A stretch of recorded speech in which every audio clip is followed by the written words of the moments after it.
এক পর্যায়ে ব্যক্তিটা মারা হয়ে যায়, বরং কেউ যথেষ্ট কারণ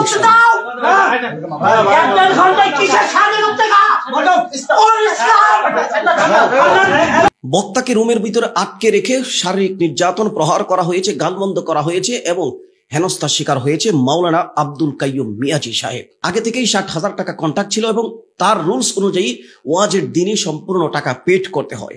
এই জন্য ওয়াজের কর্তৃপক্ষ তার উপর ক্ষুব্ধ ছিল। তিনি আসার পরে তাকে ওয়াজের পরে তাকে আটকে রেখে শারীরিক নির্যাতনের অভিযোগ উঠেছে। দর্শক, ভিডিও চিত্র আপনাদেরকে তুলে ধরবো। তিনি ভুল স্বীকার করেছেন, সেখান থেকে তিনি বেরিয়ে গেছেন এবং তিনি তার আঘাতের চিহ্নগুলো ভিডিওর মাধ্যমে দেখিয়ে দিয়েছেন। দর্শক, ভিডিও চিত্র আপনাদেরকে তুলে ধরবো, পুরো ভিডিওটি দেখবেন, আপনি আপনার মন্তব্য কমেন্ট সেকশনে জানিয়ে যাবেন, ভিডিওটি শেয়ার করে দিবেন। গত শুক্রবার রাতে সাতক্ষীরা সদরের ফিংরি ইউনিয়নের বালিথায় এই ঘটনা ঘটে। জানা যায় যে ওয়াজের দিন 60,000 টাকা না দিলে তিনি ওয়াজে আসবেন না বলে সাফ জানিয়ে দেয়। পরবর্তীতে ওয়াজ কমিটি বাধ্য হয়ে তাকে 60,000 টাকা পেড করে এরপর তিনি মাহফিলে আসেন। তো চলুন ভিডিওটা আগে তুলে ধরি। আপনি যে টাকাটা নিয়ে যে তালবানা করেছেন, আপনি কি ভুল করেছেন? আপনি ভুল করেছেন? আপনি সিস্টেমটা করেছেন, এটা ভুল কিনা আপনার দৃষ্টিকোণ থেকে বলি, আপনার দৃষ্টিকোণ থেকে ভুল হয়েছে কিনা? ভুল হয়েছে। শোনেন, এটা ইসলামী মাহফিল, শোনেন, এটা ধর্মের, আমাদের জন্য দায়িত্ব, আপনারও দায়িত্ব কিনা দিন প্রচারের। এখানে করা ছেলেমেলে খাটছে খাটছে, আমি জানি সকালে দুপুরে কত লোক এখন খাওয়া হয় নাই, এই কলিজা ঠেলে এরা করছে। আপনি কি করছেন বলেন এই মাহফিলের জন্য? হ্যাঁ, আপনি আসছেন অনেক দূর থেকে, আলহামদুলিল্লাহ, আপনাকে আমরা সম্মান করি নাই, টাকা পাচার অগ্রিম পালাই নাই, তাহলে সম্মান যদি না পারি কেন বাড়াবো না? আমি তো সম্মান রাখছি। সম্মান রাখছেন টাকা নিয়ে, টাকা অ্যাকাউন্টে ব্যালেন্সে 55,000 টাকা জোগাড় করে পিছনে 5,000 আর 55,000 প্রস্তাব দিলাম।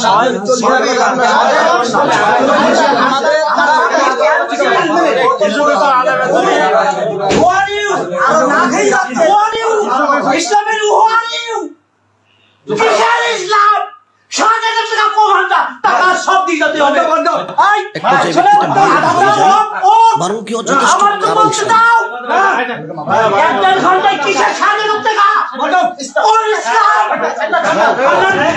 এক পর্যায়ে ওনাকে সংযত করা হয়, বিভিন্ন মানুষ তাকে আটকে রেখে তাকে বের করে দেয়।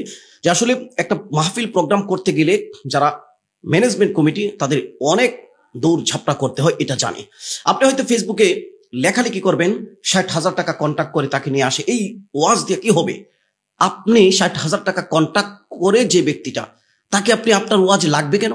ডিমান্ডটা কিভাবে করে তারা? আপনাকে তাকে লাগবেই, এবং সেও চওড়া একটা দাম আপনার উপর ছুড়ে দেয়। আপনি যত টাকা লাগে, হেলিকপ্টার দিয়ে হলে হেলিকপ্টার দিয়ে হলেও আমি আমার হুজুর কেবলাকে মাহফিলে চাই, তখন হুজুর তার ডিমান্ড বাড়িয়ে দেয়। এরপর আপনি নিয়ে আসেন, আনার পরে এরপরে আপনি তাকে হেনস্থা করেন কেন?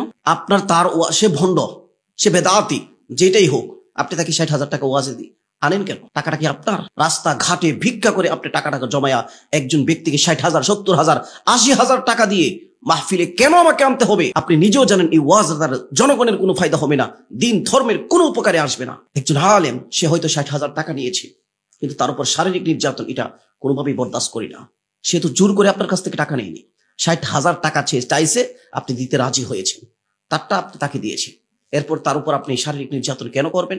তাকে হেনস্থা কেন করবেন? আপনার মনে না চাইলে, আপনার পছন্দ না হলে আপনি তাকে নিবেন না, আপনি তাকে ওয়াজে দাওয়াত দিবেন না। সে তো বলে নাই যে ভাই আমাকে দাওয়াত দেন, তাহলে কেন তাকে অপমান অপদস্থ করা হলো এভাবে? তাকে অন্যভাবে বোঝানো যেত, তাকে অন্যভাবেও তার প্রতি একটা মেসেজ দেওয়া যাইত। আজকে ওয়াজের জগৎটা এরকম হয়ে গেছে, অধিকাংশ এই ওয়াজের কর্তৃপক্ষের কারণে, ওয়াজ কমিটির কারণে আজকে ওয়াজের ময়দানটা এই ভয়াবহ অবস্থা রূপ ধারণ করেছে। আপনি কেন ডিমান্ডওয়ালা হুজুর লাগবে? আপনার হেলিকপ্টারে আমার এই হুজুর কেবলাকে লাগবে কেন? এত জুস কেন? আবার না আসলে তার 14 গোষ্ঠী উদ্ধার করে ফেলেন। 60,000, 70,000, 80,000 টাকা দিয়ে হুজুর আনতে যাও, আনিয়া তুমি তাকে হেনস্থা করো। যে 60,000, 70,000, 80,000 টাকার কমে আসবে না, তার কাছে কেন যাও? এই যে মুফতি আনোয়ারকে দেখো না, তিনি হাত খরচ বাড়া খরচ দিলেই তিনার যথেষ্ট। তিনাকে চোখে দেখো না, তিনি কোরআন হাদিস থেকে মূল্যবান কথা বলেন, তিনাকে আনতে পারো না? 60,000, 70,000 টাকা দিয়ে আনিয়ে আবার তাকে হেনস্থা করো কেন?